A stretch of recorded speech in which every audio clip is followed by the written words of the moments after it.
Takot na takot ngayon si Senador Robin Padilla sa mismong nagaganap ngayon sa Senado dahil akala niya talaga ay ngayong araw ay makukulong na siya.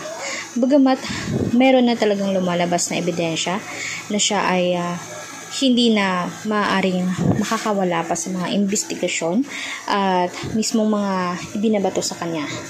Dahil malaki talaga ang ebidensyang ipinupukol sa kanya sa pagiging kasabwat mismo ni Senator Lito Lapid.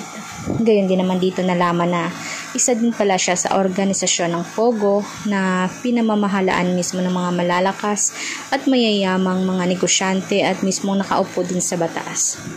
Kayo ba mga kanetizen, gusto niyo bang mapanagot sila? Ibalik ang mismong pondo ng mamamayang Pilipino na sila ay napagkaperahan ang mga Pinoy?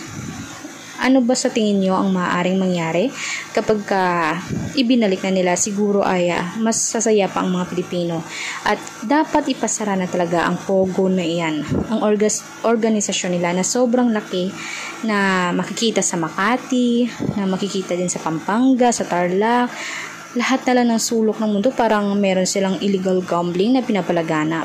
Kaya i-komento nyo sa baba kung sino-sino pa sa mga senador ang gusto nyong paimbestigahan. At wag na rin natin kalimutan mag-subscribe, i-like at i-share ang ating videos on public. Salamat mga kanetizen.